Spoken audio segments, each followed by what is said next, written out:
Vous écoutez le podcast de la formation, le podcast fait par et pour les actrices et acteurs de la formation. Bonjour et bienvenue.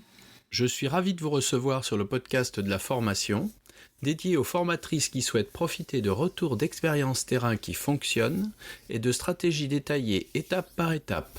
Chaque épisode vous permet de mettre en place des actions immédiates et d'obtenir des résultats efficaces et concrets. Bonjour et bienvenue sur le podcast de la formation. Je reçois aujourd'hui Simon. Simon, peux-tu te présenter ? Merci Laurent, merci pour l'invitation. Écoute, avec plaisir. Donc, moi, c'est Simon Châtelain, je suis un humain avant tout. Je viens d'avoir mes 30 ans.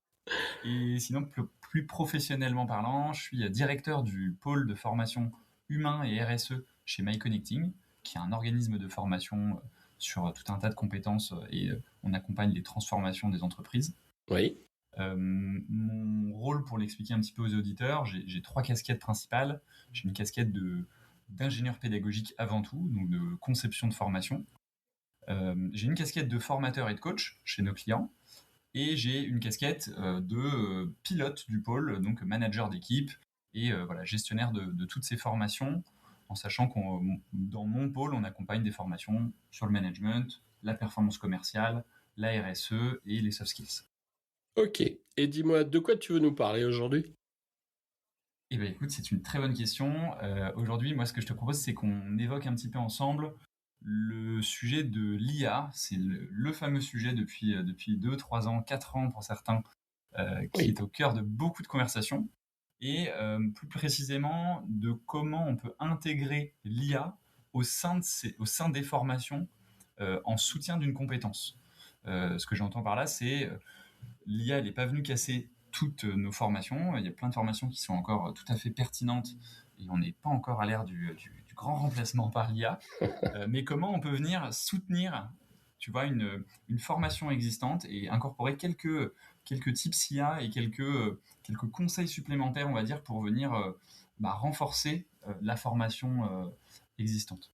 Écoute, je pense que c'est un sujet qui est déterminant parce qu'aujourd'hui, on a quand même un petit peu compris que l'IA est un bien nécessaire, qu'il faut pas s'adonner et s'abandonner à l'IA et que cette espèce d'interaction qu'on va faire, cet usage intelligent de l'IA va nous permettre de récupérer le meilleur de l'IA dans le meilleur de ce qu'on sait faire, nous, du côté humain. Si c'est bien ça ? Exactement. Et alors, dis-moi concrètement, au quotidien, comment tu fais ? Et bien alors, c'est une très bonne question. Comme je te disais, donc moi, j'ai toute cette casquette d'ingénieur pédagogique. L'IA, moi, je l'utilise pour plein de choses. Je l'utilise pour, bien sûr, ma vie perso. J'utilise pour ma vie pro sur plein de tâches qui sont pas directement connectées à de la formation. Tu vois, j'ai un podcast aussi sur lequel j'interviewe des managers. Ça m'aide à construire mes questions d'entretien, etc. Donc, j'ai pas mal d'utilisation dans ce sens-là. Et en fait, au fur et à mesure, moi, j'ai affiné mon utilisation de l'IA pour, du coup, comme je te disais, bien sûr concevoir des formations, mais surtout l'incorporer au sein de ces formations. Alors pour ça, il va falloir que je te prenne des exemples, je pense, très concrets pour essayer d'être parlant. Oui. Ça sera à chaque auditeur de réussir à venir transposer ce qu'on est en train de raconter sur des thématiques, sur sa thématique phare justement de prédilection de formation. Moi, je te donne un exemple très concret, par exemple, sur du management. Le manager, ça reste un humain, tout est encore géré par l'humain et c'est pas prêt de changer a priori. Le manager, il fait quoi ? Il fixe des objectifs, il donne des feedbacks, il pilote les différentes composantes de son département. Voilà, il a tout un tas de missions en tout cas qui sont clés et qui lui incombent en tant que le métier du manager. Et nous, dans nos formations, par exemple, on avait tout un bloc sur, donc tu vois, quand on fait un parcours de formation sur 3, 4, 5 jours de formation en management, on va avoir par exemple un bloc de formation d'une demi-journée sur le feedback. Ça a toujours été comme ça fait plusieurs années, alors on les retravaille année par année, mais c'est ça qu'on a à l'intérieur.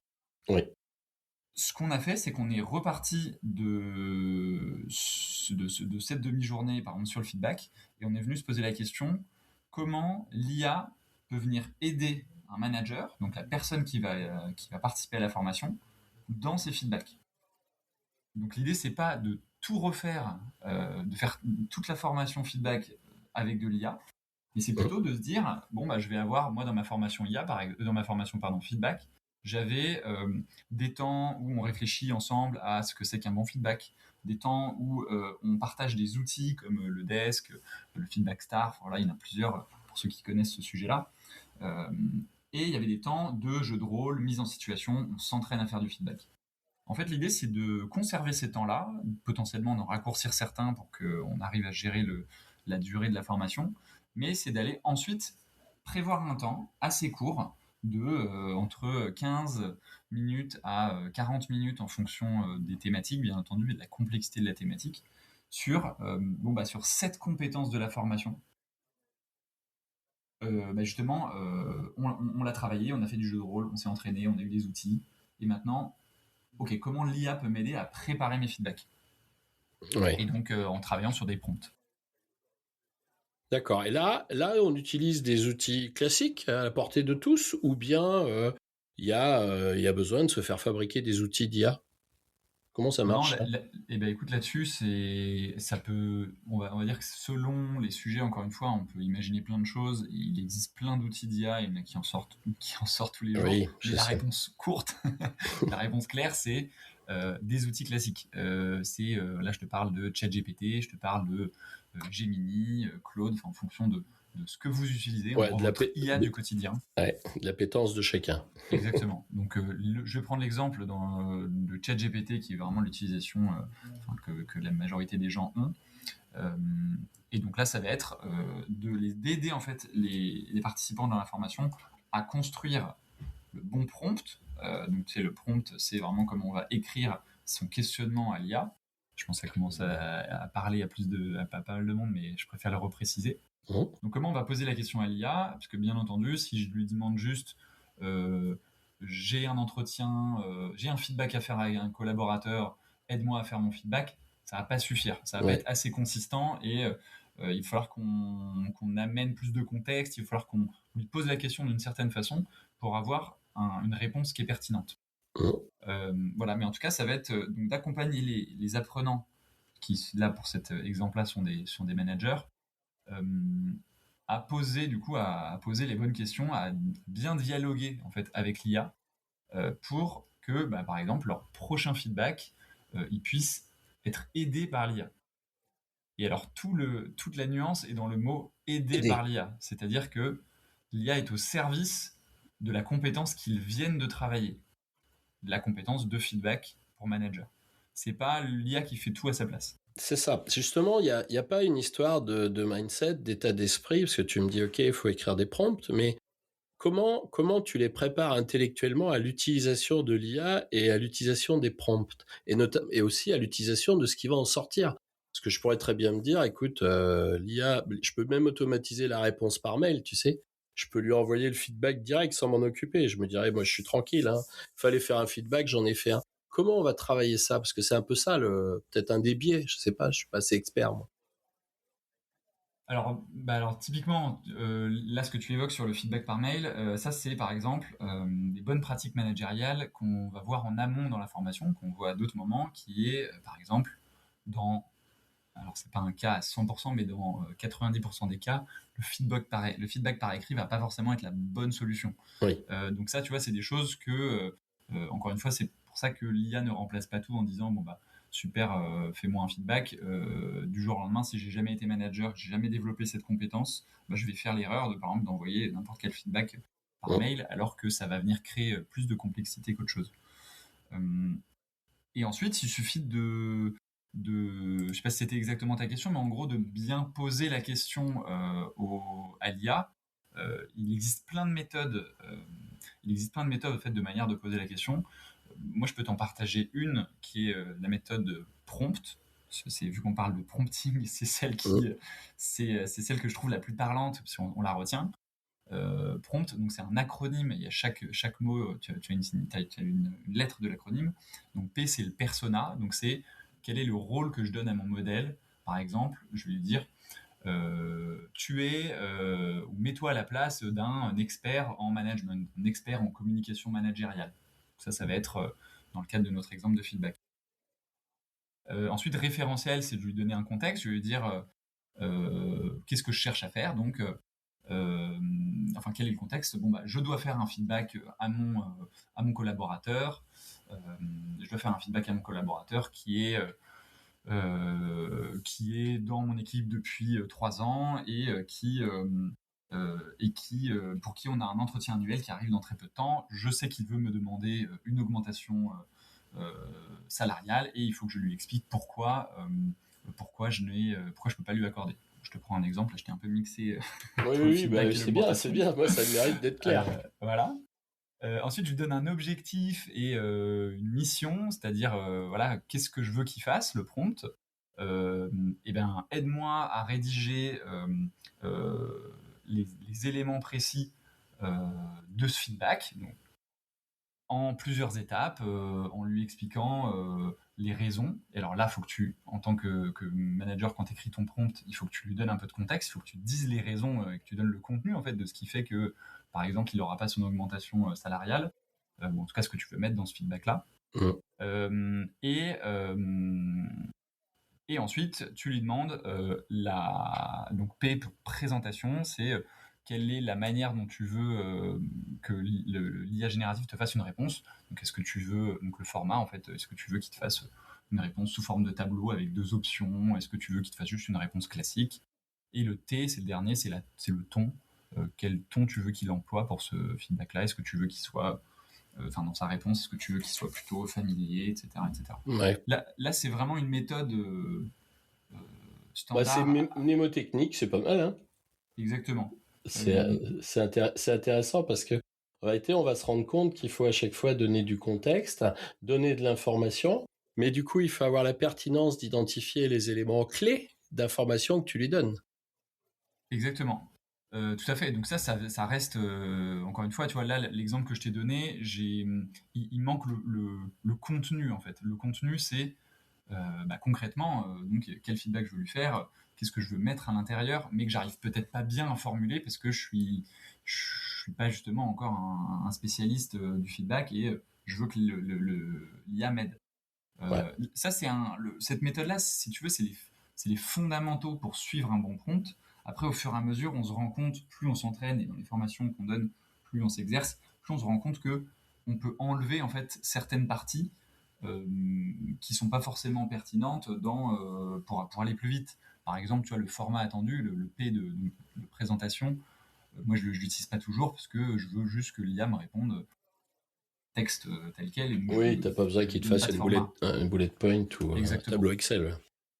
Je comprends. Lorsqu'on est... moi, ce qui m'interpelle le plus dans l'IA, c'est ce que j'observe aujourd'hui, j'accompagne moi des chefs d'entreprise qui aujourd'hui commencent à utiliser l'IA, mais en vérité, ce qu'ils proposent, c'est pas de qualité avec l'IA. Donc, c'est compliqué pour moi de leur faire percevoir la différence entre ce qui est de qualité et ce qui ne l'est pas. T'es confronté à ça ou pas, toi? Alors, ce que tu veux dire, c'est que je comprenne bien ta question. Ça y est, j'ai fait le job avec l'IA. Genre, je sais pas, il veut faire un post pour une publication. Ça y est, je l'ai fait. En vérité, c'est mauvais. Bien qu'il ait utilisé l'IA, parce qu'il n'y a pas d'intention derrière, il n'y a pas de choses comme ça. Comment je fais pour lui dire que c'est mauvais, puisque lui, en vérité, il croit que c'est super bon. Tu vois? Ouais. Est-ce que ça existe? Est-ce qu'il y a que moi qui rencontre ça? Voilà, non, quoi. Complètement. Je te rejoins à 100%. C'est d'ailleurs, je pense, une des raisons pour lesquelles l'IA est pas encore, j'ai envie de dire, passée à l'échelle. C'est-à-dire que aujourd'hui, tu as une réalité qui a. Je m'étais amusé à regarder un petit peu les statistiques, tu vois, avant notre entretien. Tu as 88% des organisations qui disent utiliser l'IA. Ouais. Donc ça, c'est une étude de McKinsey en 2025. Et au final, là-dedans, t'en as que 53% des actifs seulement, donc tu vois, 88% qui disent utiliser l'IA dans les entreprises, seulement 53% qui utilisent déjà l'IA, et t'en as 72% qui expriment un besoin de formation à l'IA. C'est-à-dire que t'as un peu une dichotomie entre oui, les entreprises disent il y a de l'IA partout et on l'utilise énormément, Ouais. en tant que tel, tu en as beaucoup qui peinent encore à l'utiliser, ou en tout cas, on n'est pas encore passé à l'échelle. Et Ce que j'ai observé aussi, moi, Simon, c'est que l'IA est utilisée dans les entreprises sans qu'elle soit au courant. oui, alors ça, oui, c'est... Et du coup, c'était un petit peu surprenant. Moi, j'ai vécu ça il y a pas très longtemps. C'était un petit peu le gars, tu sais, il osait pas trop le dire parce qu'il disait, en gros, ils vont dire que ça sert à rien qu'ils me payent, tu sais, vu que c'est pas moi qui fais le job. ouais. Il y avait le côté planquette un peu que je trouvais, j'ai dit ça, c'est marrant. J'ai vos gars, ils utilisent IA. Ah non, non, non. Ah bon? En fait, il y a plein de sujets là-dessus. Tu as même des entreprises qui, tu vois, qui ont interdit certaines utilisations de l'IA pour des soucis de confidentialité. Oui. Et leurs collaborateurs qui contournent les interdictions en passant sur leur ordi perso, ce genre de choses, pour utiliser les IA qui sont interdites. Donc, tu vois, l'IA, on n'aura pas le temps de parler de tous les risques. Je ne suis pas spécialiste de tous les risques autour de l'IA, mais il y a plein de sujets autour de ça, forcément. Et comme tu dis, alors ça, je pense que ça commence vraiment à changer de plus en plus début 2026, heureusement. Mais effectivement, il y a un peu ce côté, si je l'ai fait avec l'IA, j'ai perdu ma légitimité. Alors qu'en fait, pour relier à ta question initiale, justement, ta légitimité, elle est complètement là. Elle est de savoir faire la part entre le vrai du faux de l'IA, parce que l'IA se trompe énormément, et en fait, ta compétence, au-delà de ta compétence de savoir poser la bonne question pour bien avoir une bonne réponse de l'IA, et tu vois, que ce soit intéressant et que tu puisses t'en servir, mais ta compétence, c'est ton expertise métier, c'est l'esprit critique en fait que tu vas avoir sur ce que l'IA va t'aider à faire. C'est pour ça que tu vois, quand je te parlais de la formation, on n'a pas remplacé en disant allez, on forme plus personne à l'IA, au feedback, on va uniquement former à faire des feedbacks avec l'IA. Surtout Oui. pas, tu vois. Oui. Oui, ça c'est, en vérité, ça c'est le vrai biais, ça. Ouais. Cette espèce de délégation de tout, là, où on a la main sur tout. Tu vois, moi, j'ai des filles qui sont jeunes, qui sont étudiantes. Je suis très content parce que quand l'IA est sortie, ben, nous, on était très en veille, donc c'est quelque chose qu'on a intégré dès décembre 2022, il me semble. Et du coup, j'étais content qu'à un moment donné, elles me disent, ah mais papa, ça n'a d'utilité que si on a une vraie connaissance du sujet. Ben, c'est Bien sûr. totalement ça, en vrai. Parce que là, tu parles d'esprit critique et je pense, c'est quelque chose sur lequel vous formez aussi, cette dimension d'analyse d'esprit critique? Oui, ouais, ouais, Ah, on a développé tout un pan de formation autour de ce sujet, notamment parce qu'en fait, l'esprit critique, bon là, tu vois, en fait, l'IA a remis l'esprit critique sur le devant de la scène, à mon sens, à deux niveaux. Euh, Au niveau de, bah, du coup, pouvoir évaluer, tu vois, de conserver son esprit critique par rapport aux réponses de l'IA, comme il y a de plus en plus d'utilisation de l'IA. Et l'autre élément qui est plus sociétal, et c'est peut-être aussi de ça dont parlaient tes filles, qui est l'IA est venue accélérer la diffusion de contenu. Et qui dit accélérer la diffusion de contenu, parce que donc plus facile de créer du contenu vidéo, image, mais même textuel, bah forcément, comme en plus l'IA fait des erreurs, ça a ouvert la porte à la désinformation. Et on eh le oui. voit notamment outre-Atlantique, mais qu'il y a eu une explosion des fake news ces derniers mois et ces dernières années. Et ça, l'IA en est en partie, attention, la désinformation n'est pas née avec l'IA, mais on est en partie responsable. Euh, Facilitatrice, je dirais. Exactement. Donc ça devient, tu vois, un enjeu d'esprit critique qui revient sur le devant de la scène pour ces deux raisons. Et en entreprise, c'est clé. C'est pour ça qu'on a développé une formation, effectivement, nous qui mêle le sujet, encore une fois, large de l'esprit critique, comment on se forme à l'esprit critique et comment, tu vois, on prend des meilleures décisions en se méfiant de nos biais, etc. Oui. Et en intégrant à cette formation la dimension d'IA, c'est-à-dire comment on peut analyser les réponses de l'IA, comment on peut prompter de manière à ce que l'IA soit justement et elle-même un esprit critique, tu vois, en lui demandant par exemple, il y a un prompt que j'aime bien qui est de la mettre dans, quand tu l'as fait analyser un article par exemple, tu donnes ton article à l'IA, vous pouvez tous essayer ça chez vous, et tu vas lui demander d'analyser l'article sous trois chapeaux différents, sous trois casquettes différentes. Donc, par exemple, selon l'article, hein, mais une casquette géopolitique, une casquette défenseur de l'environnement et une casquette ce que tu veux. Mais en tout cas, tu vois, en tout cas, une casquette de responsable de formation, par exemple. Ouais. Mais voilà, et en fait de voir du coup les analyses que va faire l'IA là-dessus. Donc tu vois, même avec l'IA, on peut jouer avec tout ça. Ouais. Moi, ce que j'adore avec l'IA, c'est la capacité que j'ai à lui poser la question suivante. Qu'est-ce qui dysfonctionne dans ce que j'ai prévu? Ou qu'est-ce qui pourrait Ouais, dysfonctionner? Et c'est intéressant. Ou alors, donne-moi d'autres idées que j'ai pas eues, ou change d'angle, change d'axe. J'avais fait au début un constat, ça n'engageait que moi, hein. C'est que à peu près 20% de ce qu'il me donnait était pertinent et j'y avais pas pensé. Moi, ouais, c'est vraiment là que j'ai vu cette augmentation en vérité. Dire, mais oui, c'est évident, j'y ai pas pensé. Notamment dans les activités à proposer dans certains contextes de formation. ouais, À la question, propose-moi des activités qui ont vraiment du sens dans le travail quotidien de l'acteur que je forme, tu vois. oui, tout à fait. Et ça, c'était incroyable parce qu'en réalité, il connaissait mieux le métier que moi.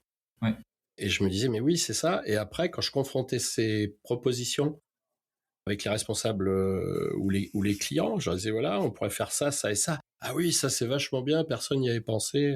C'est une tâche, par exemple, qui est récurrente, qui pose problème, ouais, etc. Et complètement. c'est vraiment cette idée-là de venir sur une augmentation de notre capacité à faire, hein. Ouais.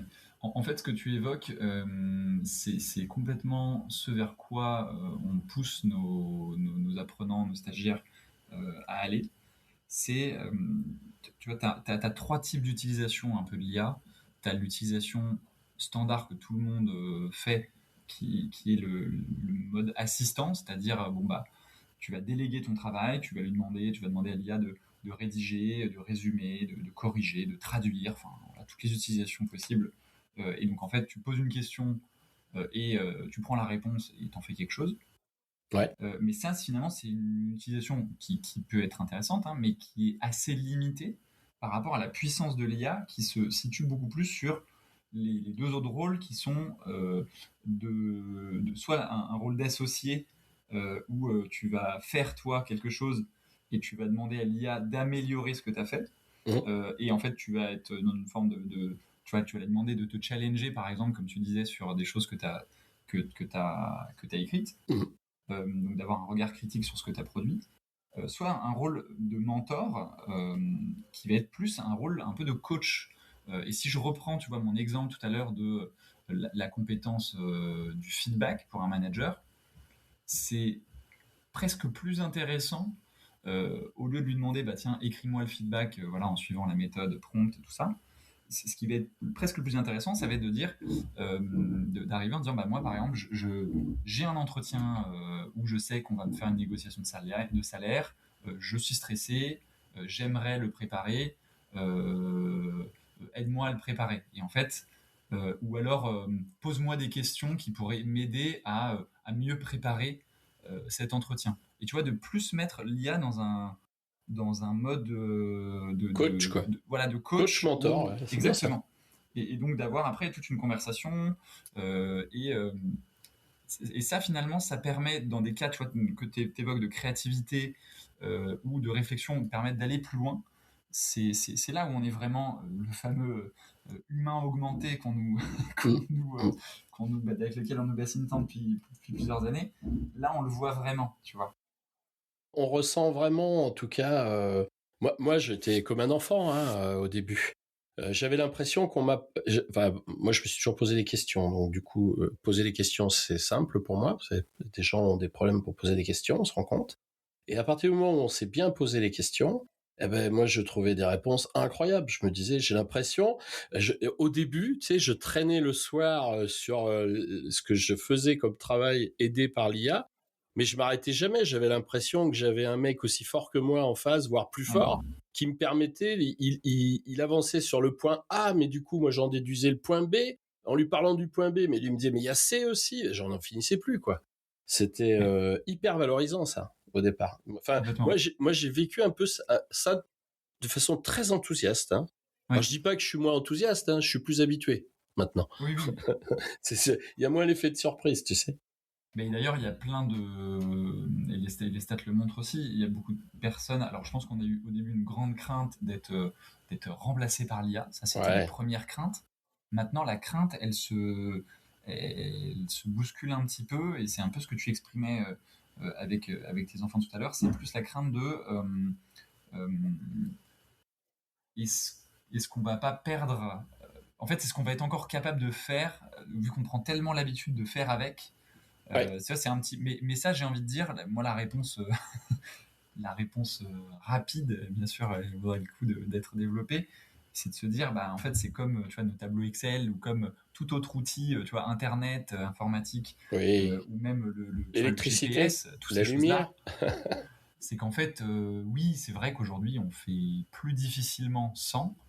On peut encore faire sans. Et euh, par contre, c'est sûr que ça peut. C'est pour ça qu'il faut faire attention dans la manière de l'utiliser. C'est que ça peut quand même. Il faut toujours l'utiliser d'une manière consciente, tu vois, d'une manière Oui. critique, comme je te le disais. Parce que de la même manière, tu vois, que ton GPS, je trouve que c'est un bon parallèle. Le GPS, si on se fie uniquement au GPS, bah, en fait, on va jamais développer c'est-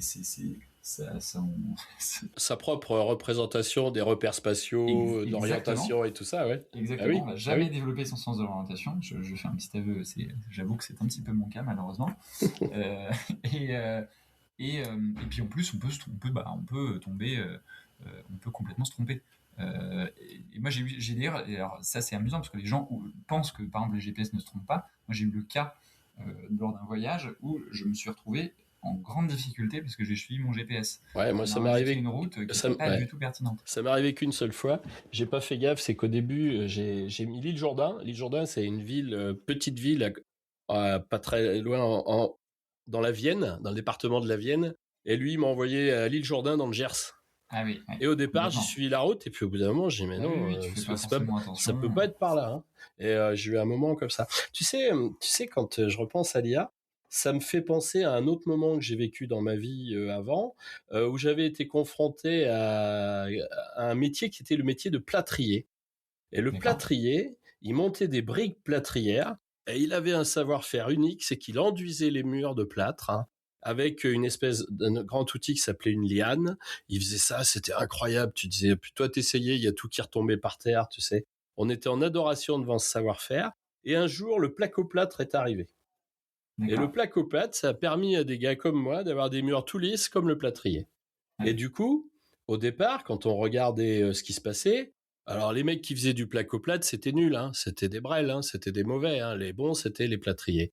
Aujourd'hui, les plâtriers, ils ont disparu. Ceux qui savaient encore faire se sont mis au placo-plâtre et terminé. Alors effectivement, on peut toujours se poser la question, et si demain on n'avait plus de placo-plâtre, ben, il faudrait peut-être qu'on remette des briques et qu'on refasse du plâtre.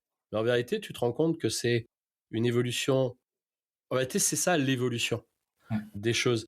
Sinon, on vivrait encore dans des cavernes. Moi, quand j'étais enfant, j'ai 60 ans, quand j'étais enfant, mon arrière-grand-mère me disait de ne pas allumer la lumière, ça brûlait les yeux. Ouais. Tu vois? Bien sûr. Aujourd'hui, si tu connais des maisons où il n'y a pas de lumière, voilà. Donc, effectivement, je crois que ce qu'il faut aussi, je comprends ce qui nous affecte, parce que je le vis, c'est la rapidité. C'est Et la ça, c'est indéniable. spontanéité de l'usage. La première chose qui est arrivée au monde, qui a tout bouleversé, c'est le smartphone. Le smartphone, ça a été le premier produit universellement vendu partout dans le monde en grande quantité. Et du coup, c'était quelque chose qu'on n'avait jamais rencontré. Ben, aujourd'hui, on a tous des smartphones, on en a avoir plusieurs chacun. C'est, en vérité, il faut pas en avoir peur, mais il faut savoir qu'est-ce qu'on peut en faire. C'est ça qui est intéressant, quoi, de maîtriser. D'où l'intérêt d'avoir des formations, des gens qui nous forment à de bonnes pratiques, quoi, tu vois. Et je crois qu'aujourd'hui, euh, on devrait déjà, hein, on sait pas, il faudrait qu'on y pense, hein, on devrait déjà obligatoirement, par exemple, dans les cursus scolaires, dans des choses comme ça, vraiment faire ça, quoi, tu vois. Complètement. Enfin, moi, je le vois comme ça. Je comprends l'intérêt et je comprends. Alors, je comprends aussi qu'il y a 72% de gens qui expriment un besoin de formation. Bah, du coup, c'est vachement bien. Parce que 88% qui l'utilisent, c'est que ça, 83 ou 88, oui, C'est ça, 88. 88 de gens qui se disent, bah, je l'utilise, mais 72% qui sont conscients du besoin de formation. C'est ça qui est génial. Oui. C'est ça qui est génial, parce qu'en vérité, ça veut dire on n'est pas asservi. Voilà. À un Oui. usage, tu cliques et c'est bon, quoi. Oui, oui, tout à fait. Bah, alors le 88%, c'est même plus que ça. C'est-à-dire que c'est qu'en fait, c'est les entreprises qui disent utiliser et intégrer l'IA. Ah oui. Et après, je crois que dans les actifs, alors après, c'est différentes études, hein, c'est une autre étude du baromètre de Centre Info, mais qui disent que c'est 53% des actifs qui utilisent l'IA au travail. Mais bon, c'est 2024, voilà, Oui, c'est sur il y a 1600 personnes, bon, ça c'est commence tellement à... exponentiel aujourd'hui que Exactement. moi je le vois aujourd'hui à travers les questions que mes clients me posent. Ouais. Avant, on n'avait pas de questions sur l'IA. Aujourd'hui, on en a. Laurent, comment on peut faire? Est-ce que ça va me servir? Est-ce que tu l'utilises? Qu'est-ce que tu en Hmm. fais? Et du coup, Alors, désolé, je rebondis, ouais. c'est la question clé en fait. Qu'est-ce que t'en fais? Eh Et oui. tu vois, nous dans nos formations, alors c'est super hein, d'apprendre tu vois, la bonne méthodologie pour prompter, comme je te disais. Mais ça, finalement, c'est déjà que c'est qu'un cadre, tu vois, pour t'aider à avancer. Nous, les problématiques que nous amènent les personnes, c'est justement qu'est-ce que j'en fais. Et donc, alors, on parle beaucoup, le terme qui est énormément employé sur la formation à l'IA générative, c'est le terme de cas d'usage. Quels sont tes cas Cas d'usage? Donc, d'usage. dans quel, euh, dans quel cas, en fait, dans quel usage, quelle utilité tu vas avoir de cette, en fait, de l'IA. Parce que beaucoup de personnes ont encore un peu de mal, comme ils ont. Et alors là, je te parle, là on parle, tu vois, on parlait de ChatGPT, mais quand tu commences à connecter avec d'autres types d'IA qui peuvent être sur de l'analyse beaucoup plus précise, sur voilà, de l'alimentation, de tableaux de bord, quand ça va être sur de la création d'images, de la création de vidéos. Enfin, aujourd'hui, tu as quand même énormément d'IA différentes qui existent. Bon, bah voilà, la question c'est il me faut quelqu'un qui connaisse un peu ce panorama, enfin qui connaisse bien ce panorama d'outils et qui peut me dire, en fonction de mon métier et de ce que je fais au quotidien, bah, comment je peux comment je peux intégrer l'IA pour quelle tâche, qu'est-ce que je peux concrètement faire avec. Et après, au fur et à mesure, nous on a un formateur chez nous qui dit 30 minutes, utiliser 30 minutes l'IA par jour. Voilà, et en fait, une fois que tu as fait ça, et sur les premières semaines, au début, tu te forces un petit peu à tester, à trouver des manières de l'utiliser. En fait, au fur et à mesure, tu vas y passer de plus en plus de temps et tu vas toi-même réussir à identifier tes cas d'usage. Quand on est formateur, tu nous expliquais tout à l'heure, toi, que tu as un rôle d'ingénieur pédagogique, donc tu disais que tu l'utilises dans la conception. Oui. Notre formateur terrain, lui, des exemples de ce qu'il peut en faire, comment il peut l'utiliser. Tu nous as Oui. parlé, par exemple, tu nous as donné une solution pour que le client qui suivait la formation utilise l'IA pour construire ses feedbacks. Mais le formateur, dans sa pratique quotidienne, est-ce que tu as des exemples de ce que Oui. l'IA, comment ça lui sert et à quoi il peut Oui, s'en tout à fait. servir? Complètement. Donc là, on parle vraiment voilà, du formateur terrain. Moi, je dirais qu'il y a il y a deux enjeux phares. Le premier, c'est celui en fait, dont je viens de te parler, mais qui est quand même qui est connecté pour le coup au formateur, qui est de se poser la question, et les responsables formation qui nous écoutent peuvent se poser la même question, c'est dans les formations que je donne, euh, quelles compétences pourraient être, entre guillemets, amplifiées par l'IA? Comme l'exemple que je te donnais sur le feedback. Mais voilà, si je fais de la formation si je forme les commerciaux, si je forme les CSE, si je forme, quelle que soit la cible de personnes que je forme, quelle que soit la matière de formation. Alors si vous êtes formateur plombier, peut-être que vous avez moins, vous aurez à avoir en plomberie, peut-être que vous allez avoir plus de difficultés. Quoique, il y a sûrement des utilisations. Et voilà, te dire Gestion de catalogue, exactement, ou tu vois, création de identification des devis, pannes, ouais, ça c'est création de ça, ouais. devis, voilà. Donc en tout cas, voilà, première chose pour le formateur, c'est de se poser la question, dans mes formations, où est-ce que potentiellement l'IA pourrait avoir un intérêt, tu vois, Mm. encore une fois, en complément pour venir renforcer la compétence. Donc ça, c'est le premier point. Et le deuxième point, c'est effectivement quand tu construis ta formation. Alors moi, j'ai plein d'utilisations, ceux qui font de la conception, moi je fais plutôt de la formation synchrone, hein, donc en salle ou en classe virtuelle, je conçois assez peu. On a un pôle chez nous en interne qui conçoit les e-learning. Donc, alors sur les e-learning, il y a encore plein de choses possibles, et donc ça, je laisserai la place à un prochain épisode avec un spécialiste qui conçoit du e-learning. Mais moi, par exemple, pour donner des exemples très concrets, je me suis créé, en fait, tu peux te créer sur des outils, enfin sur ChatGPT par exemple, quand tu as une version payante, tu peux te créer des assistants, des petits assistants qui sont en fait concrètement des suites de prompts. C'est-à-dire que tu prépares une discussion avec l'IA qui est dédiée à une tâche, tu vois. Moi, dans mes formations, il y a énormément de jeux de rôle, par exemple, où on va venir s'entraîner à de la communication, à voilà, à de la vente, à tout ça. Donc, on va venir s'entraîner concrètement sur du jeu de rôle. Et pour ça, en fait, il faut que je crée le jeu de rôle, il faut que je crée donc la situation, il faut que je crée c'est entre deux personnes, il faut qu'il y en ait un qui fasse tomber l'autre dans des pièges, donc ça, il faut que j'identifie des pièges. Il faut que j'identifie le débriefing, ce qu'il faut faire et ce qu'il ne faut pas faire dans cette situation. Voilà. Donc en fait, tu vois, j'ai potentiellement voilà, des cartes de persona à chacun. En tout cas, j'ai plusieurs choses à créer autour de tout ça. Et donc moi, j'ai créé un assistant qui vient, entre guillemets, de manière automatique. Alors encore une fois, comme vous avez compris, ce qu'on racontait, c'est qu'il ne faut pas prendre en copier-coller ce qui m'a répondu, mais vraiment avoir un regard critique et ajusté avec son œil d'expert. Avec le contexte aussi, et le contexte. Et le contexte, bien entendu. Mais voilà, en tout cas, je vais lui donner justement moi, un contexte. Je vais lui dire, je dois créer un jeu de rôle sur une situation de... tu vois, on a eu le cas récemment, par exemple, on forme des responsables camionnage donc, qui sur de la gestion de conflits en relation client. Donc, c'est pareil des personnes qui sont soit camionneurs, soit leurs responsables qui sont face à des clients et en fait qui ont des clients qui sont assez agressifs. Donc je lui donne ce contexte, voilà ma situation, je veux créer un cas là-dessus, d'un client mécontent qui est très agressif et qui fait ceci, cela. Voilà, je lui donne son contexte. Et l'IA va me créer mon jeu de rôle en fait par rapport à ça, et donc mon débriefing, ce qu'il faut faire, ce qu'il ne faut pas faire, tout ça, tout ça. On est bien d'accord que ce dont tu parles, c'est les fameux GPTs qu'on trouve dans ChatGPT, par exemple. Exactement. Ouais, Ok. tout à fait.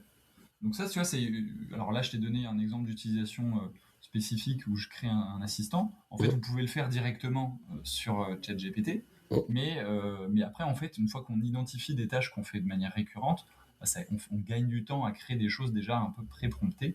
Et donc, on a, tu vois, par exemple, cet assistant, moi, il sait que à chaque fois que je lui pose des questions, c'est sur de la création de jeux de rôle. Il a déjà un format de, voilà, il faut que tu me donnes ça, ça, ça.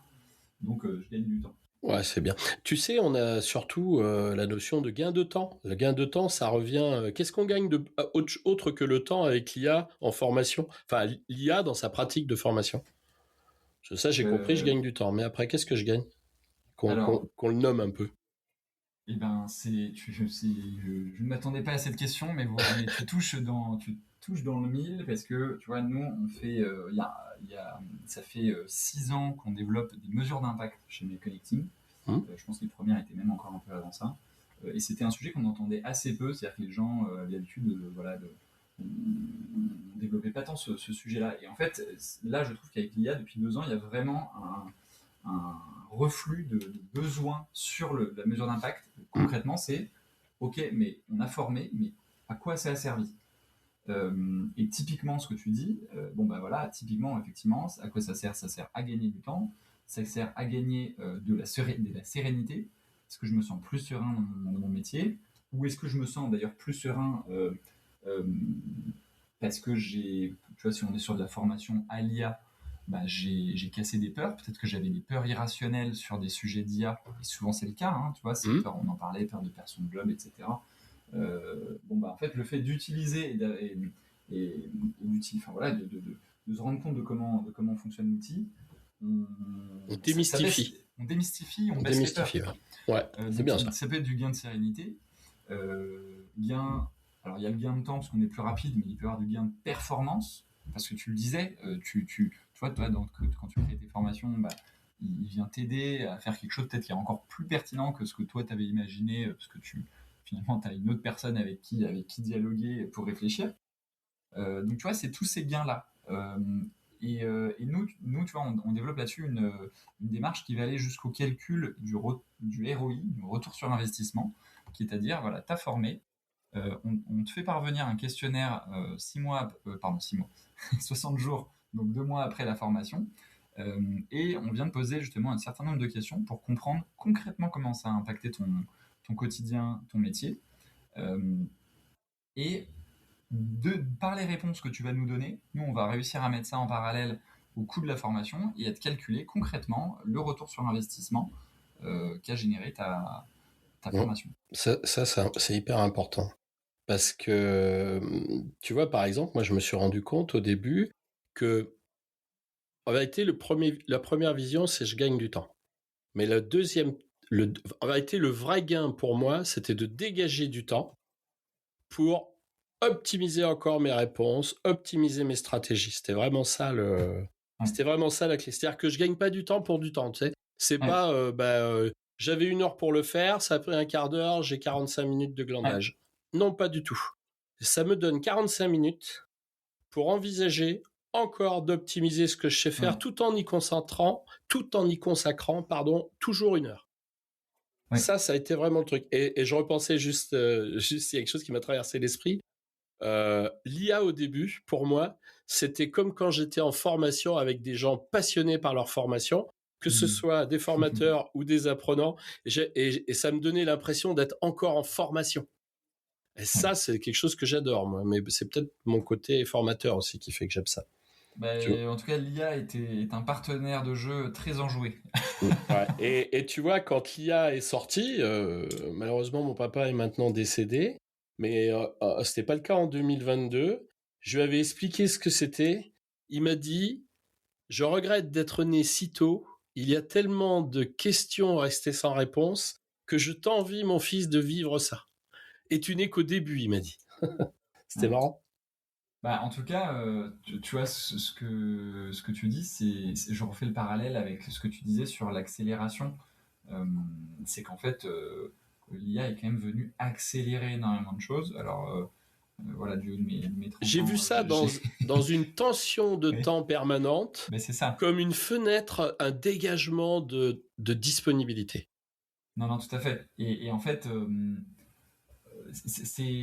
ça vient crescendo. Alors c'est pour ça qu'il y a un terme qui revient assez souvent aussi en ce moment, c'est celui de la surcharge cognitive. C'est que, alors déjà parce il y a tout ce qui est information, il y a de plus en plus d'informations, et je pense qu'on est tous avec nos notifications très perturbées, mais c'est vrai que le sujet d'IA, tu vois, en entreprise, on le voit, mais depuis le Covid, c'était même du coup avant l'IA, une accélération tout le monde court tout le temps partout, en fait, vraiment. Et ça s'est vraiment accéléré, et c'est vrai que je pense que les technologies ne font qu'arriver de plus en plus vite, et les remises en question, les changements, les transformations vraiment intérieures des entreprises ne font que s'accélérer. Tu sais, je pense... Et ça crée un peu un stress. Je pense que c'est aussi sociétal. L'autre jour, j'ai une copine qui m'expliquait qu'elle regardait les séries Netflix en x2. Oui, alors ça, oui, c'était... j'ai dit, pourquoi tu fais ça? T'as pas le temps? Non, mais c'est mieux, ça va plus vite. Ah, d'accord. Donc, ça, c'est bien... Je sais pas ce que c'est son besoin, mais en tout cas, c'est une réalité qui est vie, c'est observable. Donc, je me suis dit, pourquoi elle veut aller plus vite encore pour... Moi, quand je regarde un film, je passe... S'il fait 4 heures, il fait 4 heures. Hein. Je le regarde pas en x2. Hein. C'est... Enfin, je sais pas, c'est surprenant, cette allégeance au temps. Oui, alors après, je pense que c'est vraiment... c'est une réalité qui...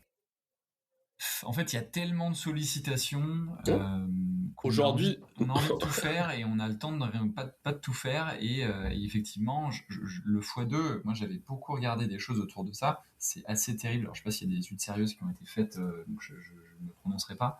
Mais en tout cas, on peut tous l'imaginer que c'est assez terrible ce que ça crée pour le cerveau, et même pour nous en tant qu'humains, tu vois. Moi, ça me fait un peu penser au parallèle. C'est peut-être pour ça que tu as plus de facilité à rester déconnecté, tout ça. C'est le parallèle ville, ultra-centre et campagne, où en fait, campagne, tu as un rapport au temps qui est différent. Alors moi, je viens pas de la campagne, mais je commence de plus en plus à comprendre en tout cas ce milieu-là, et j'ai ma compagne qui en vient. Et en fait, ton rapport au temps au fait est totalement différent. Voilà, et au fait d'accepter d'être moins occupé, et de prendre plus le temps, il est différent. Il est plus simple, quelque part. Notre formateur, dans sa quête à la performance, parce que lui, son objectif, c'est que les apprenants apprennent, il a des stratégies, lui, d'utilisation de l'IA. Donc, on a parlé du avant, on a parlé du pendant la formation, et alors le après, un petit peu. Après la formation, tu sais, parce que là, tu disais, on envoie des questionnaires. On a une obligation légale de suivre le parcours. Donc, comment ça nous aide là? Écoute, Pour répondre, je reviens juste sur le pendant. Ah ouais, je t'en prie. Enfin, voilà, dans la préparation, tout ça, il y a un message clé que je voudrais quand même passer, c'est de se dire qu'il faut qu'on tous accepter, comme toute nouvelle compétence, de perdre du temps avant d'en gagner. Oui. C'est-à-dire qu'au début, quand vous allez créer vos premiers programmes de formation, vos premiers contenus, vos premiers jeux de rôle, comme on se racontait tout ça, vous allez, vos premières structures de formation via l'IA, vous allez tâtonner, encore plus si vous vous formez pas en amont. Vous pouvez gagner beaucoup de temps si vous vous formez, Mhm. mais forcément, vous allez plus perdre du temps au démarrage, et donc il ne faut pas s'arrêter à ça, parce que une fois qu'on maîtrise, c'est comme tout, mais une fois qu'on maîtrise Excel, on gagne énormément de temps et ça permet plein de choses. Donc désolé, ça c'était juste le message que je voulais passer aussi, qui est important, je trouve. Et l'autre point sur l'après, eh bien écoute, sur l'après, là j'ai envie de dire qu'on est dans une phase d'exploration. Euh, Parce qu'il existe déjà plein de choses. Alors on pourrait déjà dire que sur l'après, voilà, on peut créer facilement plus facilement des questionnaires. Alors tiens, je peux vous partager Lovable, donc Lovable, qui est un outil d'IA qui permet notamment de créer des interfaces. Et Ouais. donc ça peut créer, en fait, ça permet de créer, c'est comme ChatGPT, c'est-à-dire qu'on pose la question voilà, ce qu'on a envie de créer, on le pose sur Lovable. Et derrière, ça va nous créer un questionnaire, par exemple. Donc là, je peux lui dire, je veux que tu me crées un questionnaire de post-formation, je lui donne mon contexte de formation, etc. Donc c'est déjà effectif tu vois, de vraiment créer un questionnaire d'évaluation. Oui. Mais quand je disais qu'on est en exploration, c'est notamment là où je pense qu'il y a une vraie révolution qui est en train de se jouer, et alors on commence à de plus en plus à en parler, nous, avec des prestats, mais on n'a pas encore trouvé vraiment le truc qui nous convient à 100%. C'est comment tu continues, tu permets de continuer l'entraînement après Oui. la formation. Et donc, Oui. comment, en fait, tu crées une IA qui te permet de continuer ton rôle de formateur après. Ouais. Cette présence à distance. C'est ça. Et Ouais. en asynchrone, tu vois, sur Oui. l'e-learning, Oui. un e-learning, mais plus personnalisé, plus vivant, qui te permet de continuer les entraînements, voilà, qui serait paramétré par le formateur. Oui. Donc, je sais qu'il existe des choses, hein, des outils marchés, il existe des choses, mais je trouve que pour l'instant, il y a encore, enfin, on tâtonne encore. C'est-à-dire qu'il y a encore plein de choses qui vont changer dans les prochains mois autour de ce sujet. Je suis énormément en veille sur les écrits de Jacques Rodet, moi. D'accord. Ok. Parce que Jacques a modélisé tout ce qui était l'accompagnement, ce fameux tutorat. Hmm. Et aujourd'hui, je pense qu'il a très vite compris que l'IA serait un outil incroyable. Comme moi, j'ai compris au début que le digital serait ma présence à distance. Oui. En dehors de la salle de classe, qu'est-ce qui se passe, hein Cette activation, cette réactivation, ce suivi, cette courbe de l'oubli qu'on Oui. va neutraliser, enfin tous ces éléments qu'on connaît, hein, c'est pas quelque chose qu'on découvre, hein, c'est pas nouveau. Je pense que il faut beaucoup regarder comment l'IA va nous permettre d'être encore des meilleurs tuteurs, accompagnateurs. Oui, tout à fait. Moi c'est ma vision, hein, elle est triquée, hein, mais je pourrais la défendre s'il fallait. Non, non, je pense qu'elle est clé. Euh, tu vois, je vais te donner quelques exemples que j'imagine ou que je vois déjà. Je reprends mon exemple voilà, de feedback de manager. En fait, le Ouais, manager, la difficulté qu'il a, c'est pas tant d'apprendre à faire un bon feedback en formation, c'est derrière, quand il est en situation réelle, 6 mois, 1 an, 3 ans après sa formation, ouais, comment il a une communication, il a une situation de communication très difficile qu'il doit préparer. Bon bah là, il a perdu il a perdu le contenu de la formation qu'il n'a pas gardé sous le coude. Il se souvient plus des bons réflexes, etc., etc. Parce que comme tu dis, courbe de l'oubli. bah oui. Et ben comment il fait pour avoir du coup son IA qui a été pensé là-dessus, qui idéalement, parce qu'aujourd'hui il pourrait faire sur ChatGPT comme on disait, mais Mmh. idéalement tu vois serait une IA vocale par exemple, où il peut venir s'entraîner. Les parents, par exemple, s'il a voilà une négociation, je reprends l'exemple de la négociation salariale compliquée, bon bah voilà, il va venir s'entraîner à la situation avant de la faire pour réellement avec le collaborateur. Donc ça c'est un exemple, tu vois, de ce que pourrait donner de l'entraînement dans le temps. Encore une Oui. fois, il existe des outils. Euh, Et je te prends un autre exemple pour être plus sur des métiers justement du manuel.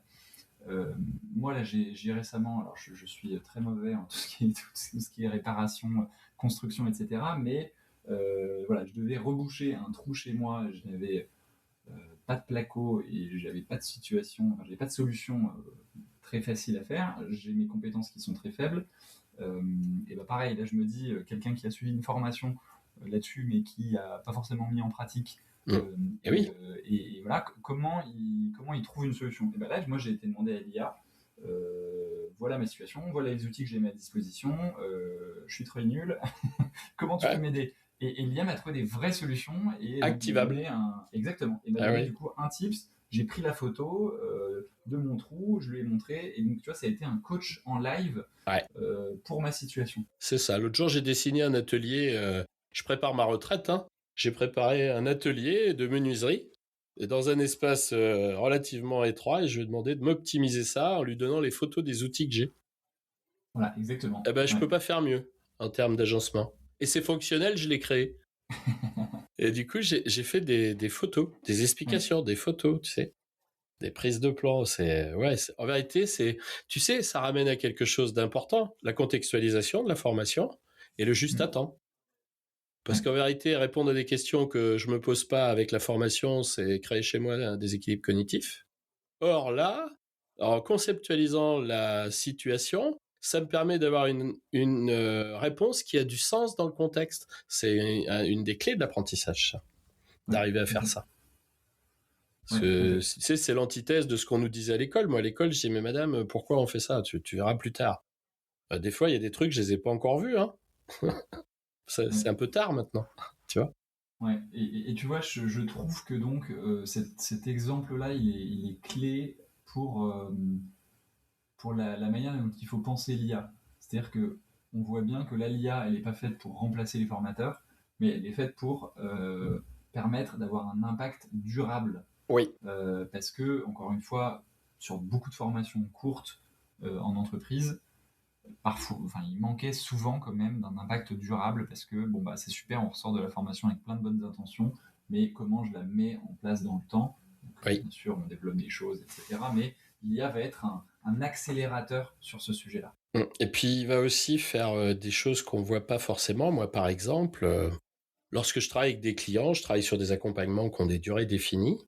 Et au-delà de l'accompagnement, je reste sur un même espace partagé où je vais continuer à faire du nurturing, à leur apporter, à leur amener des éléments de ma veille liés à leur pratique. Et naturellement, ça crée chez eux des demandes complémentaires de prestations. Et ça, c'est très intéressant parce que du coup, mes clients, par défaut, seront toujours mes meilleurs clients, puisque la relation client, elle est construite, elle existe, on se connaît, on l'a mesurée. Et du coup, qu'est-ce que je fais? Je garde ce contact avec les gens sous forme... Tu vois, mon idée, c'était de dire qu'est-ce que je peux leur apporter une fois qu'on n'a plus rien à se dire, mais qui leur sert. Et je me suis rendu compte que de créer ça, c'est ce qui va faire, entre guillemets, la récurrence de besoins. Moi, l'autre jour, j'ai un client qui m'a dit « Ah, mais c'est vachement bien ce que tu me proposes, je ne savais pas que ça existait. » Donc, par défaut, il ne peut pas me demander quelque chose dont il n'a pas connaissance. Et c'est bien moi, dans ce que j'ai créé dans la relation, dans cette capacité, et là, je vais dire grâce à l'IA, d'entretenir de façon régulière des échanges, des tips, des bonjours, au-delà des vœux, quoi, qui sont, on en reçoit tellement. Ce serait sympa de recevoir des vœux au mois d'avril, au moins ça t'interpellerait. Mais là, c'est tout d'un bloc, donc on n'y prête pas une attention particulière. Et je me rends compte, moi par exemple, l'IA m'a permis de fabriquer des espaces de travail communs où les gens restent parce qu'ils sont notifiés. Tant que je désactive pas les espaces, tu vois, comme c'était que j'avais créé un espace pour une formation, en vérité, je leur dis tiens, vous avez fait le feedback. Moi, ce que je vous propose, aujourd'hui, c'est d'explorer le feedback dans une stratégie de 1 à 1 sur comment driver vos collaborateurs, tu vois. Oui, complètement. Et naturellement, je dessine des parcours Le parcours, en vérité, moi, est dessiné sur les tâches récurrentes et leur chronologie. Je me dis, voilà, quand tu fais ça, tu vas rencontrer ça, puis tu vas rencontrer ça, puis tu vas rencontrer ça. On est vraiment dans quelque chose de logique, chronologique. Et du coup, naturellement, ça amène les gens à venir te reposer des questions. Tiens, Laurent, je me suis formé avec toi là-dessus. Bah, aujourd'hui, tu as évoqué ça, mais oui, j'ai été confronté la semaine dernière, machin. Et moi, ça me permet, en vérité, de ne plus proposer des choses qui sont en dehors du contexte de pratique professionnelle. Tu parlais de la mise en œuvre. La mise en œuvre, c'est un truc incroyable. Hein. Dans la courbe de l'oubli, si jamais tu mets pas en œuvre dans les 2 mois, dans les 3 mois, qu'est-ce qui va te rester? Mais que dalle. Quoi. Si c'est complexe, rien, de toute façon.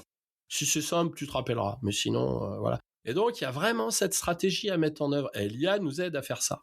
L'IA, en vérité, c'est celui qui me rappelle tout ce que j'ai oublié de faire, tu vois.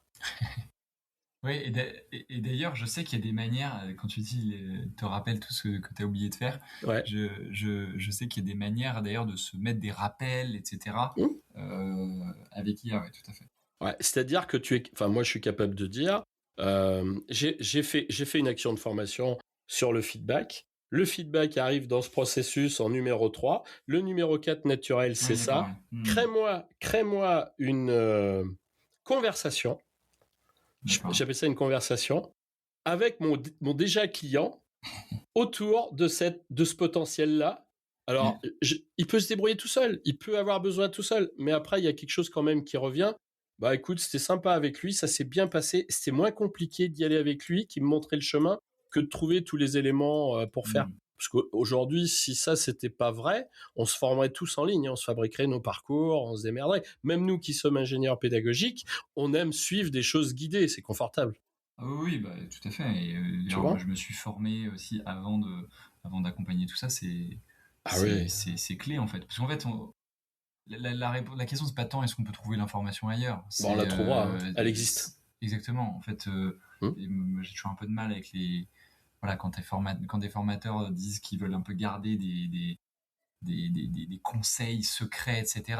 Pour moi, l'information, tout le monde l'a, l'information, c'est plus la compétence du formateur, c'est plutôt de la structurer, de la rendre pédagogique, digérable, et de la diffuser avec, en fait, à faire gagner un temps qui est fou à la personne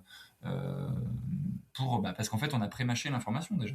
C'est ça, tu vois, en 2018, moi j'avais en charge en R&D le développement du digital sur un gros centre de formation, et j'avais des formateurs qui étaient réticents au partage, justement. Ils disaient, mais non, on veut pas qu'on nous vole nos affaires.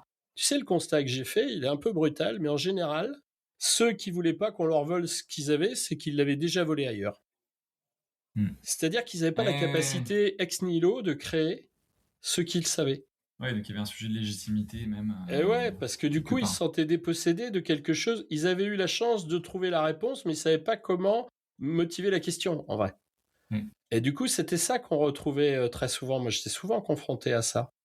Et l'idée, c'était de leur expliquer que ça allait être plus simple. Et c'est compliqué en frontal, c'est du changement, ça fait plein de choses. Moi, ce que j'amenais comme stratégie, c'était de la viralité. Écoutez, nous, on travaille avec le digital. Bon, moi, c'était facile. Je formais des développeurs, des community managers, des web designers, des infographistes, metteurs en page. Si nous, on n'est pas digitalisé, si on ne sait pas travailler en full remote, c'est pas bon, quoi. Donc, on avait ça de naturel dans la pratique. Évidemment, si j'avais formé des maçons, ça n'aurait pas été pareil. Et j'ai dit aux gens, écoutez, moi, j'avais en charge ça, au sein du campus. J'ai dit, mais venez voir comment on fait. Venez regarder s'il n'y a pas un truc qui serait plus simple pour vous. C'est parti comme ça, tu vois. Et très souvent, les premiers pourfendeurs étaient les early adopters. Ceux qui étaient les plus véhéments au début, ouais, ton truc c'est nul, vous allez tout nous piquer, machin. Après, ils disaient, ah ouais, mais ils t'appelaient le soir, tu peux pas me montrer comment on fait pour demain. Donc tu arrivais à les convaincre par le fait de montrer en fait l'intérêt. Mais c'était vraiment la viralité, parce qu'en vérité, ce que je leur montrais, je peux pas m'épuiser à enseigner, il faut qu'ils apprennent. Enseigner, c'est fatigant. Aider à apprendre, c'est plus cool. Ouais, c'est sûr. Et pour aider à apprendre, pour qu'ils apprennent, il faut répondre qu'aux questions qui se posent. Donc du coup, c'est comment je crée un dialogue pertinents, contextualisés, auxquels je peux leur permettre de trouver des réponses par des stratégies d'essai-erreur. Voilà, entre autres, hein, il n'y a pas qu'une bonne stratégie, mais il y a plein de choses sympas à faire. C'est sûr. Et en fait, tu vois, à l'heure où justement on a tous de plus en plus envie de consommer du format court. C'est quand même une réalité. Et donc, nous, on le sent de plus en plus dans les formations. C'est que voilà, ce qu'on faisait sur du 2 jours, maintenant, on nous le demande sur la demi-journée. Alors, bien sûr, on ne peut pas faire la même chose. Oui, mais attends, après, il reste quand même les miracles, c'est lourd. Hein. Oui. et si ça ne marche pas, il te reste les yeux pour pleurer. Exactement. Mais en tout cas, tu vois, c'est quand même une tendance, là-dessus. Et nous, c'est ça notre métier finalement. Le métier, il devient encore plus de réussir à sélectionner la bonne information, la bonne manière de l'emmagasiner. Et l'idée, c'est pas de faire le programme de formation de 2 jours en une demi-journée ou en un jour, mais c'est plutôt qu'est-ce qui va être clé pour cette cible précise à tel moment de donner comme information, quelle manière de faire, etc. Moi, je me souviens d'une discussion avec Sylvain Vacarès, où Sylvain me disait, tu sais Laurent, je crois que c'est fini quand t'as plus rien à enlever, hein, pas quand t'as plus rien à rajouter. Ouais, c'est ça. Et on est vraiment là. Et du coup, ça change aussi le paradigme, tu sais, cette exhaustivité permanente. Mais est-ce que j'ai besoin de savoir tout ça en vrai ? Est-ce qu'aujourd'hui, j'ai besoin d'apprendre la mécanique pour conduire une bagnole ? Bah non. Clairement non. Donc, mais du coup, si la mécanique marche pas, ma voiture, je peux pas la conduire. Ben oui. Mais c'est pas une condition sine qua non à la conduite. Ouais. Donc, il faut bien faire ces choses-là. Et ça aujourd'hui, c'est ce qui manque dans la conception des dispositifs de formation. Complètement. Parce qu'ils sont pas assez sur la pertinence de l'activité, mais c'est parce que très souvent, la formation est décorrélée du travail. C'est une discussion que j'ai eue avec... je vais pas redire son nom maintenant. Il y a pas très longtemps, là, lors du dernier podcast. Ouais. Avec Philippe Lacroix. Avec Philippe Lacroix. Philippe Lacroix. Ah bah oui, parce que l'idée, c'était de la reconnexion de la formation à la performance, tu vois. Oui. Et c'était vraiment ça le truc, en vérité. On se disait, mais aujourd'hui, ok, on fait de la formation, et concrètement, est-ce qu'on peut l'utiliser en travaillant ce truc-là ? Est-ce que, tu vois, par exemple, je te donne juste un exemple. Moi, j'accompagne des femmes entrepreneurs dans leur stratégie d'acquisition. Si j'ai une jeune femme qui est couturière, et que le truc, ça serait de lui apprendre à faire des vidéos, tu sais. Mais elle sait pas faire les vidéos. Faut que je parle de ce qu'elle sait faire. Je vais lui dire, tu vas filmer ce que tu es en train de faire quand tu couds. Ah ouais, mais comment je fais ? Tu prends ton smartphone, tu le mets au-dessus, il filme ce que tu fais. Ah ouais, d'accord, mais t'as pas besoin d'être cinéaste. Tu vois, en vérité, on change pas les gens de métier, on part de ce qu'ils savent faire, de ce qu'ils maîtrisent, et on l'augmente doucement. Et puis après, moi j'ai des clientes, j'ai rencontré une cliente, elle est douée pour l'écriture. Elle adore écrire, elle écrit très très bien. Eh ben, on lui a fait faire un blog. Elle présente son activité à travers un blog, c'est un plaisir pour elle d'écrire. Mais tu vois, en vérité, on vient étayer sur un principe d'héritage ce qu'elle sait déjà faire. Je vais pas la transformer en Spielberg, quoi. Tout à fait, oui. Et ça, je pense que c'est un beau message sur l'IA et notamment pour les formateurs qui nous écoutent. C'est là, l'objectif, c'est par exemple, c'est pas de lui apprendre à écrire avec l'IA. Alors bien sûr, il pourrait, mais c'est du coup, qu'est-ce que l'IA peut faire que t'aimes pas faire ? Bon bah, nous on parle beaucoup des irritants. Tu vois, tu disais ce qui prend du temps. C'est vrai que c'est ce qui prend du temps, enfin ce qui est récurrent, mais ça peut être aussi ce que j'aime pas faire. On part de ça et on voit comment ça peut m'aider et comment l'IA peut m'aider. Et donc là, le fait alors je connais pas tous les écrivains, souvent des profils qui aiment bien écrire sont peut-être un peu moins enchantés, c'est des profils un peu plus artistiques, un peu moins enchantés par tout ce qui est administratif. Bon bah comment l'IA, comme tu dis, création de blog, etc., comment l'IA peut m'aider là-dedans, c'est une bonne manière de... Je crois que l'IA, tu vois, avec ce qu'on dit, moi, si je devais maintenant créer une formation, ça serait passer de l'efficacité à l'efficience. Et du coup, moi, je suis passé très tôt à l'efficience parce que j'ai pas un courage surhumain à faire des choses. J'aime pas ce qui est répétitif déjà, moi. Donc, du coup, et bon, venant du développement, j'ai très vite automatisé les tâches récurrentes. Hein. Oui. Donc déjà, c'est la vision des choses est quand même déjà. Moi, j'étais déjà câblé, on va dire. Oui. Mais vraiment, l'IA pour moi me rend plus efficient. Hein. J'ai pas besoin d'être plus efficace, hein, moi. Efficacité, je la maîtrise, il y a pas de souci. Mais l'efficience, j'avais besoin d'efficience. Oui, tout à fait. J'avais besoin de temps pour pouvoir enregistrer des podcasts avec des gens incroyables qui partagent leur savoir. Mais complètement. Et tu vois, la question que tu posais tout à l'heure qui est qu'est-ce que je fais de ce gain de temps elle est hyper pertinente. Elle est super. Comment je peux me consacrer le temps que j'ai gagné avec l'IA, comment je peux le consacrer à des choses de valeur ajoutée. Ouais, c'est ça. C'était pour encore améliorer tes formations, par exemple, mais ça peut être dégager du temps pour faire ce podcast que j'ai pas eu le temps de faire. Voilà, en tout cas, il y a forcément un gain qui est intéressant. Et c'est vraiment ça, c'est vraiment une clé, ça, parce qu'en vérité, moi, là, au début, tu sais, quand on avait quelques experts autoproclamés là, de l'IA depuis 2 jours, là, qui nous expliquaient comment on allait gagner tout ce temps. Il y en a un, je lui ai posé une question idiote. J'ai dit, mais alors, du coup, je vais tellement gagner de temps. Qu'est-ce que je vais faire de tout ce temps? T'as une idée? Et il m'a dit, je sais pas. Bah oui, ça a intérêt de gagner du temps pour faire quelque chose, mais si j'en fais rien. Ah, on trouve toujours des trucs à faire. Ouais, mais c'est court comme réponse. Et en vérité, oui, ça permet sur un même laps de temps, en vérité, de développer la performance. Puis ça fait plaisir aussi.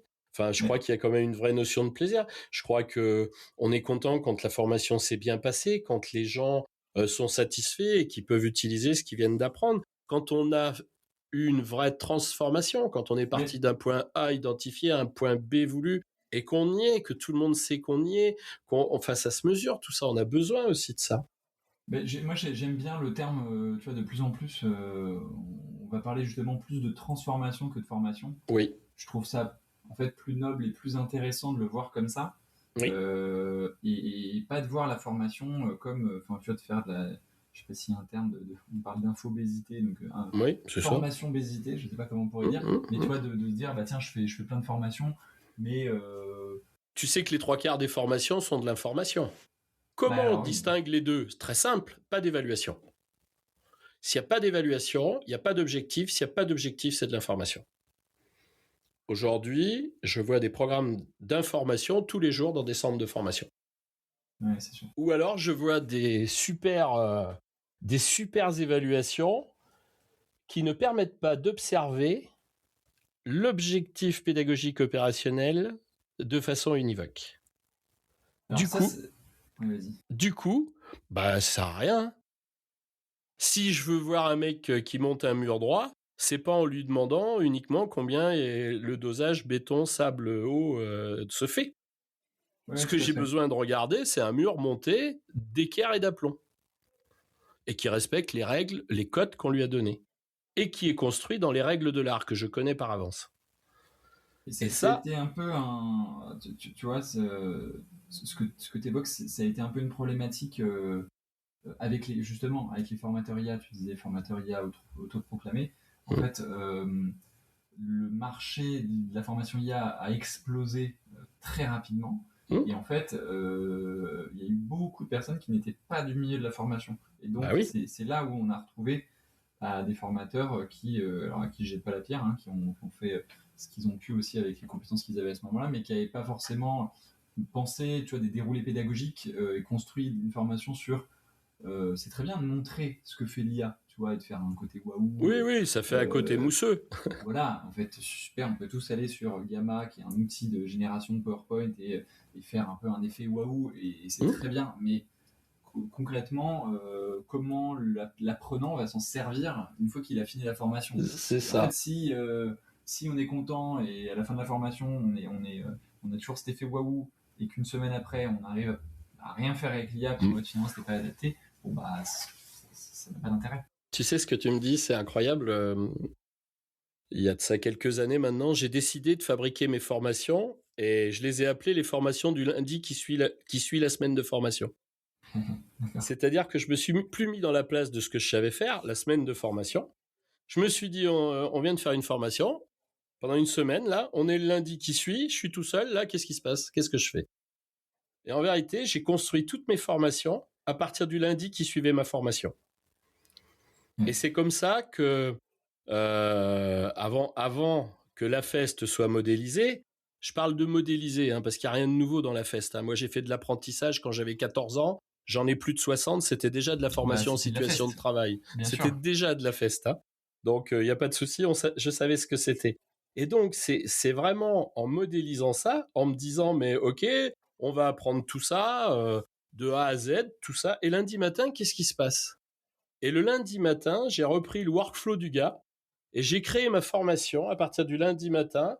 Sur la même semaine, qu'est-ce qu'il va faire dans la même semaine comme tâche? Qu'est-ce qu'il va mobiliser comme savoir-faire et des savoir-faire, comment on dirait, des savoir-être, voilà, savoir-faire, savoir-être, ou des savoir-faire relationnels. Je préfère savoir-faire relationnel à savoir-être, moi. Ça me paraît plus précis. Et à partir de ce moment-là, quand on est dans cette vision et construction, je me suis rendu compte que les formations étaient vachement plus simples pour les gens. Mais ça me posait des problèmes de plateau technique, par exemple. Eh oui, parce qu'il faut mettre en œuvre. Ah, compliqué de mettre en œuvre, tu vois. Et donc, du coup, j'ai changé ma façon de former. J'ai diminué les groupes. Hein. C'est 6 personnes maximum. Enfin, il y a plein de choses qui sont venues réguler tout ça. J'ai changé le temps pédagogique. J'ai intégré le blended learning dans mes pratiques comme quelque chose de permanent. Et j'ai changé le temps pédagogique.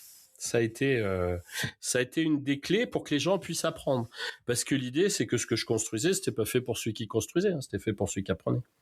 Oui, bien sûr. Et du coup, cette décorrélation du temps, et j'étais très agréablement surpris quand la nouvelle loi de la formation est sortie et qu'on avait décorrélé le temps du résultat. C'était plus une action de formation, non, une action de formation, c'est une transformation mesurable entre A et B. Voilà. Et donc, du coup, il n'y avait plus la notion de temps. Et le grand drame qu'on vit, on l'a évoqué avec Philippe Lacroix, c'est qu'aujourd'hui, nos donneurs d'ordre sont toujours, eux, dans ce paradigme. Ils n'ont pas évolué. Et les financeurs non plus. Du coup, ça pose problème. Mais ça va se révolutionner tout seul, de toute façon. Moi, je le vois aujourd'hui.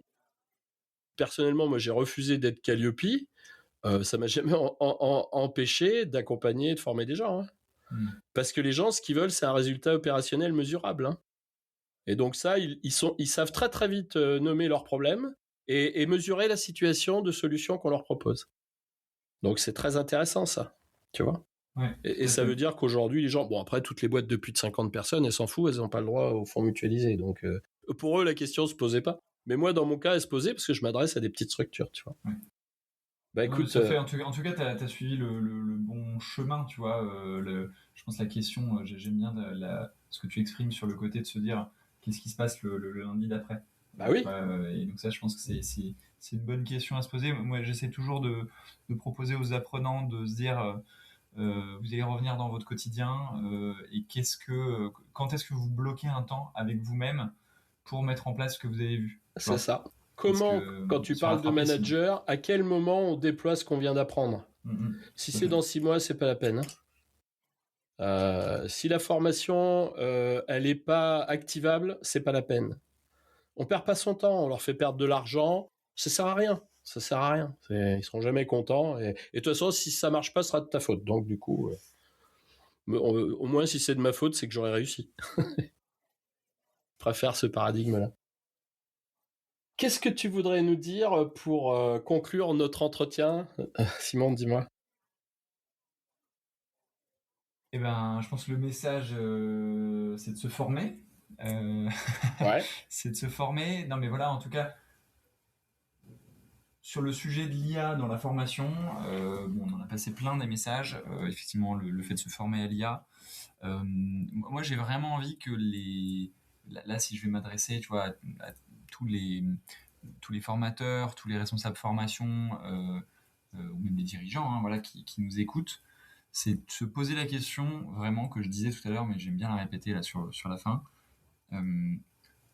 Sur les formations que je déploie ou les formations que je donne, comment l'IA pourrait être un soutien à la compétence principale, enfin, et au bloc de compétences, en fait, de ma formation.